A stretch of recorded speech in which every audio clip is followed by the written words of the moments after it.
Hey there, it's Elizabeth, and I am on today to do a video response to a challenge that Felicia posted yesterday on the group Fauxbonichi Journalers on Facebook.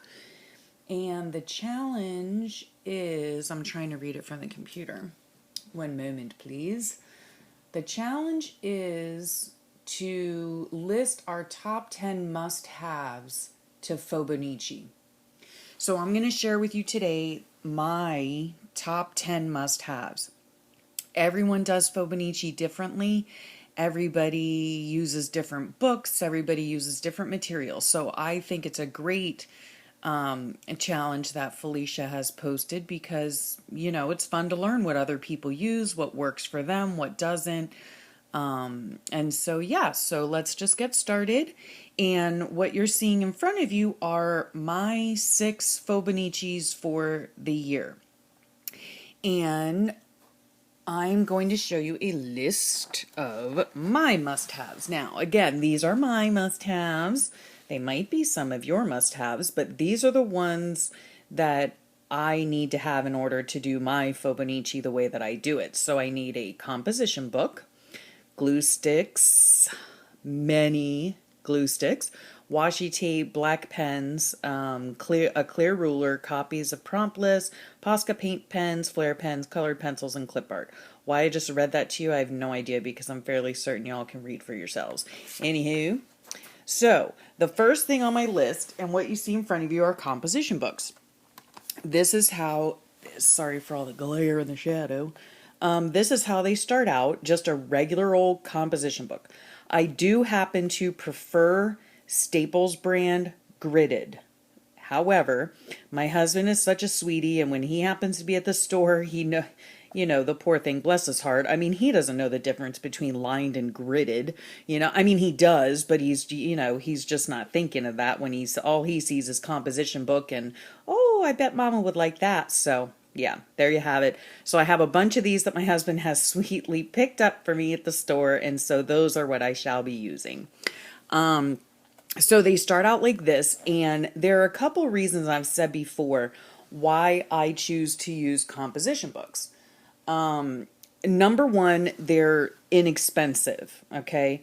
And they were readily available when I decided to start on this journey back in January. So that's what I used. And what I do is, another reason why I enjoy the composition books is because I can decorate the covers, to match my mood or, however I want to do it. So these first 2 books have plastic on the top. That's why they're so glary. Sorry for that. And then on the inside, I glue 3 pages together to prevent bleed through. So, let me show you here. This is my latest one. And don't tell anyone, but I haven't even started on it yet, okay? This is my Fauxbonichi for November and December. And just yesterday I finished doing the cover, and I did my little pocket here, and I had glued all the 3 pages together. So that leads me to the second thing on my list, which is glue sticks. I really need to buy stock in Elmer's or something because I use glue sticks like they are going out of style. I use any old glue stick. To me, it doesn't make a difference. Some people prefer specific brands. I don't. I use whatever I have, whatever I can pick up. I glue 3 pages together. Now, I've thought in the past, and I just thought recently, even, as I'm gluing all my pages together, and I'm thinking, is this really necessary? Because I could just not glue them and washi tape them. Well, the thing is with that is that by gluing them together, it makes them more stiff. So it prevents bleed through, but it also gives me a nice, stiffer piece of paper to work on. And especially if I'm going to do any type of wet media on here, it works out a lot better because I have in the past in one of my books, I had just washi taped them because I was lazy. And yeah, it didn't work out so well. So I think I am going to still stick with this.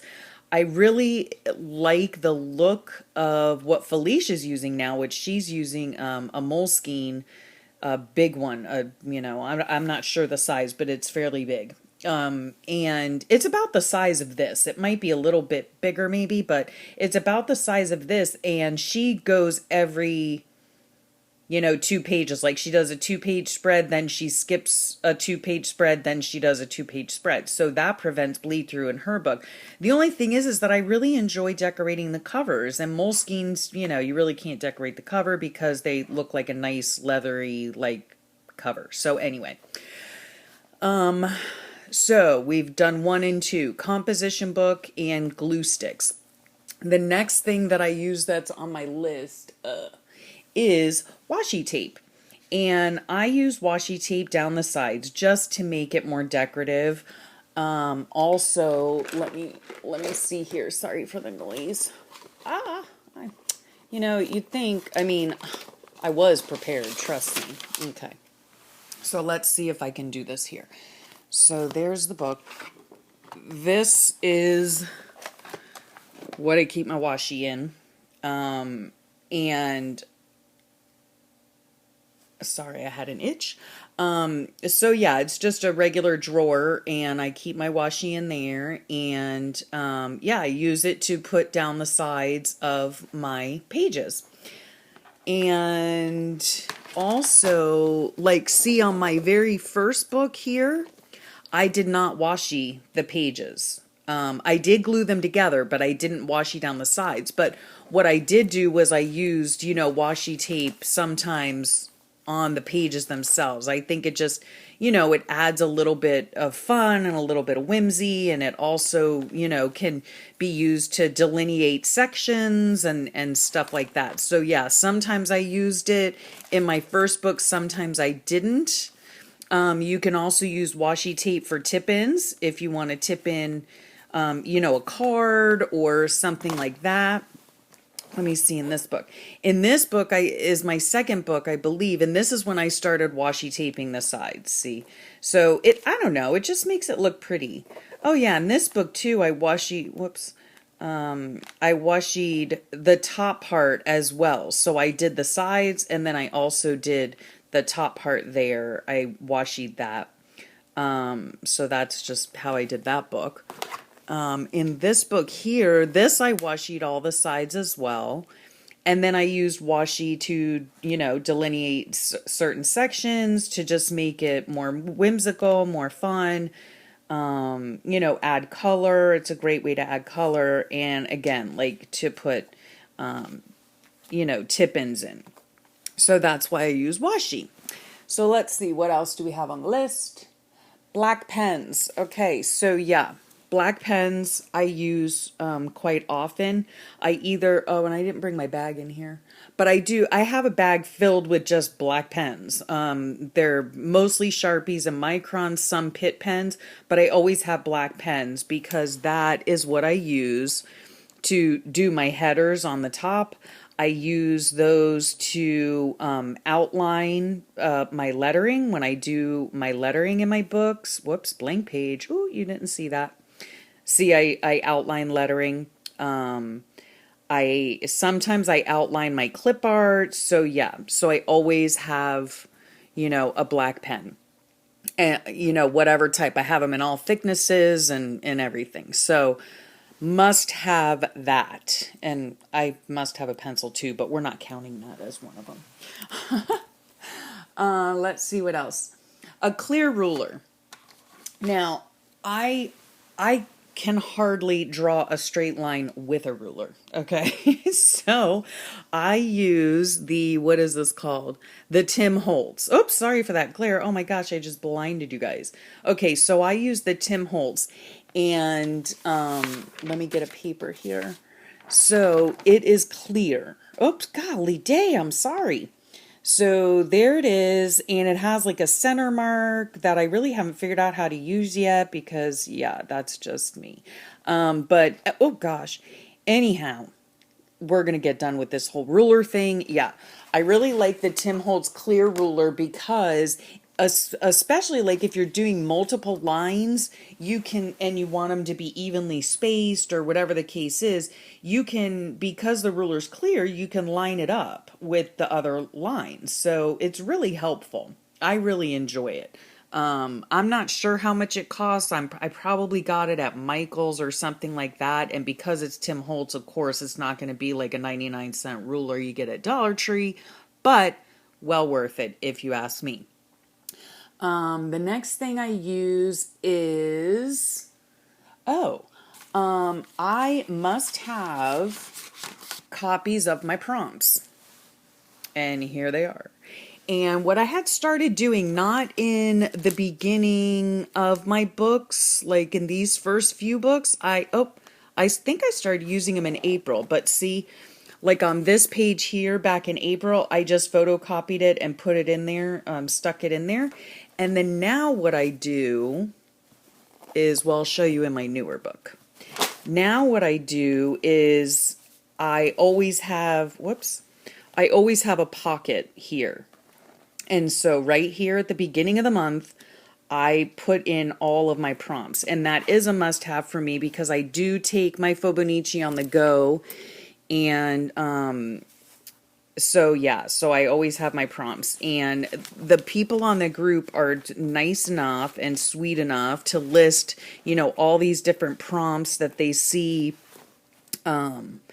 online for us to photocopy and whatnot. So I have, of course, the November list from the Fauxbonichi group. I have, this is new to me, doodle it on odd days and letter it on even days. So anyway, they're November prompts. And they are from Dawn Nicole Designs. So yeah, that's new to me. I just thought I'd keep it in there just in case. Letter It November. I love hers, and I think I find this on something called Mayday because online, and she is, or they are. I think it's a group that does they have like a blog, I guess, But then she does the whole Instagram thing, which I don't do. I don't do Instagram, so I don't know anything about these hashtags or whatnot. But I do happen to like their Letter It Novembers because they're always positive. A lot of times they are, like biblically based, I guess. And so see, like carry his presence always. So yeah, so I really do enjoy these, and I enjoy practicing my lettering with those. Here we have a let's sketch it prompt thing. And there you could see at the bottom where you can find it. I don't usually draw, but I keep them in here just in case. And then the 365 questions for the month. So I keep all of these things, and these are must-haves for me if I want to use them. I want to make sure I have them. So I put them in my pocket in the front. I do not always use the prompts. We are not required to use the prompts. You don't.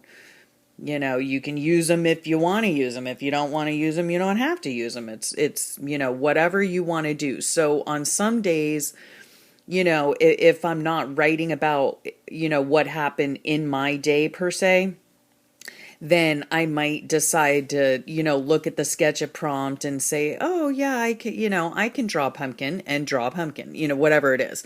Or I might look at these questions, or I would look at the Fauxbonichi Journalers prompt page. And, some of those things I really enjoy doing. Sometimes the draw prompts on there. I like, the Thursday Thunks. I mean, I like all of them. And I so appreciate the women who pitch in to help Felicia do all these prompts for us. And yeah, so thanks. And a shout out to all of them who help with doing the prompts. And so anyhow, so that is, what number was that? That was number 6. So yes, I like to have my prompts with me just in case I'm on the go. Okay, let's see what else we have here. Number 7, Posca pens.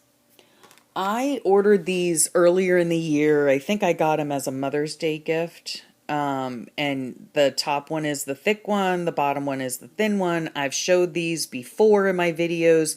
Love them. Love them. I think they can make any kind of writing look pretty. So some days my hands don't work well due to my illness. And so I like having a fatter, marker to use. It's just, I don't know. I don't know. I guess it's like a kindergartner, when you were in kindergarten and you used the fat crayons.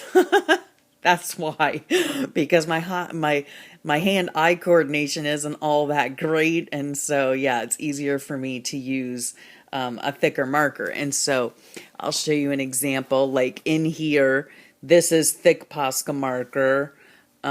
This right here is thin Mosca Parker. This is thin Posca marker. This I believe is thin Posca marker. This is thick Posca marker over here. Yeah. So I use a lot. This is black Sharpie, but yeah, I tend to use, this is all Posca markers. This is Posca markers. So I use them a lot. And once they start running out and before I start crying, I will order more because I like them that much. I use them all the time, even when they are definitely part of my travel bag. That's the other thing too. Like all these things that I'm showing you, the 10 must-haves for my Fauxbonichiing, are things that I do take on the go. I have to have them.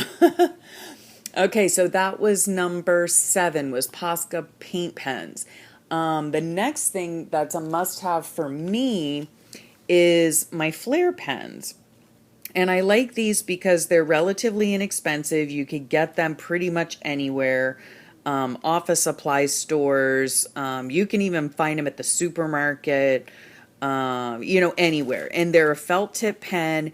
And I love them for writing because I'm not the kind of person that, again, with the thick marker, I'm not the kind of person that likes very thin lines because it's hard for me to write. And so it's easier. I have more control if the tip is a bit thicker. So I use my Flairs a lot. This is my very first book, I think. Yeah, this is my first book. So in here I used to use a lot of, what are they called? I can't think of it now. Those erasable ones. Frictions. I used to use frictions in here. But things like this up here was a Flair pen. This over here is Flair pen. That was probably Big Fat Sharpie. This writing here was Flair pen. These here were not Flair pens. I think these were frictions, which I don't use them very often, the friction in my Fauxbonichi, and not because of the whole heat thing. It's because I just don't like the way that they write. Oops, sorry for the glare. They write in those types of books, or in these types of books. I just don't care for them. So let's see if there are some examples in this book. Let's see here. There's some Posca. This is Flair. Let's see. That's Sharpie. This over here is Flair. Whoops. This over here is Flair. This is Flair. This down here is Flair. Like I said, I really like the Flair. That's not Flair. I don't know what that is. I don't like it though. I like the Flairs. Yeah, see, that's not Flair either. I don't know what that is, like a ballpoint pen or something. I don't like that. So what I like best to do my writing in, like my handwriting, and I think, let me see. This is my latest book that I've done, that I just completed, and I use a lot of Flair. This is all Flair here. This is Flair, and then of course my Poscas. This is all flare. I just like the way, I like the control that I have with them. That's why I like them. I don't color things in with them generally or anything like that, but I do use them for writing. And again, I just like the control I have with them. Okay, number 9 would be colored pencils. So number 9 on my Fauxbonichi Must Haves is colored pencils. Here's my colored pencil box. Let me see if I can open it. There we go. And there they are. These in particular are the Prismacolor, which I got them because I wanted them. I had heard rave reviews about them, and they are wonderful pencils for my purposes because I use colored pencils to color in either pictures or backgrounds. I admit that I prefer Crayola. That's just my preference. But the Prismacolors work fine, and as you see, in most of my book, oops, of course, like the page I turn to is one that I don't color in. That up there, the yellow is the colored pencils. Usually all of my headers are colored in colored pencils. I really like my pages to be colorful, if you can't tell. So yeah, all the backgrounds there are colored pencils. So I have to have my colored pencils with me. And then last but not least, I'm going to kind of cheat and make this a double thing. But let me see where my paper went. Okay. Is twofold is clip art and a good pair of scissors. These are called Cutter Bee scissors, and they have this like protective sheath, and they need to, because let me tell you what, these things are like a weapon. I mean, they are sharp as all get out, but I love them because they're, you can cut very close to the edge. You can, cut out magazine clippings, and you just get a lot of precision with these type of scissors. So I like those, and I have to have my clip art. Usually, almost every day of the week, I'm online searching for clip art. I do not draw very well, nor do I enjoy drawing. Quite frankly, I'm not patient is part of the problem. But, as you can see, this is what's going on in my house this week, okay? It hasn't reached me yet, so I hope it doesn't. But yeah, that's what's going on in my neck of the woods.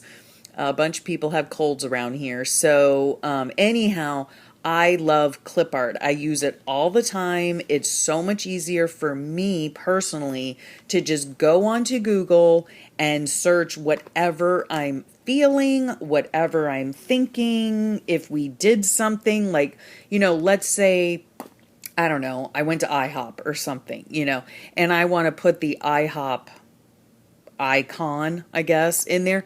It's just as easy for me to go to the computer, type in IHOP, click images, copy and paste it to a document, and print the thing out. It's easier for me to do that and less time consuming than it is to actually color it in. I'm just not, or draw it and color it in. I'm just not.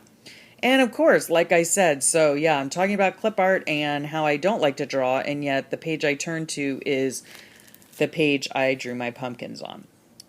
Those are just very far and few between. But over here, see, this is clip art. I just, I typed in big family, I think, or something, and that came up. Typed in leaves, and that came up. This isn't clip art. That's from a magazine. But yeah, this is clip art here, clip art, clip art, clip art. It's just easier for me, quite honestly, is why I use it. It's just easier, and I like looking them up. And a lot of times too, what's so funny is that, see this here, like the thunk trunk, and this here is clip art. My little poo, my stinky angry poo down there is clip art. So, yeah. So even if you're feeling like a stinky pile of poo and you're an angry stinky pile of poo, you can find that on clip art too. You can find just about anything on clip art. So yeah. So those are my 10 must-have items to Fauxbonichi. Again, like I said, some people use some things while other people use other things, obviously, because the Fauxbonichi is very individualized. It's very personal preference. And so, yeah. So anyway, I hope you enjoyed this. Sorry it was so long. And thank you, Felicia, for the video challenge. And I am looking forward to seeing others and their video challenges. So, anywho, hope y'all have a great day. Thanks for watching, and I'll see you next time. And it'll probably be for a flip. Bye.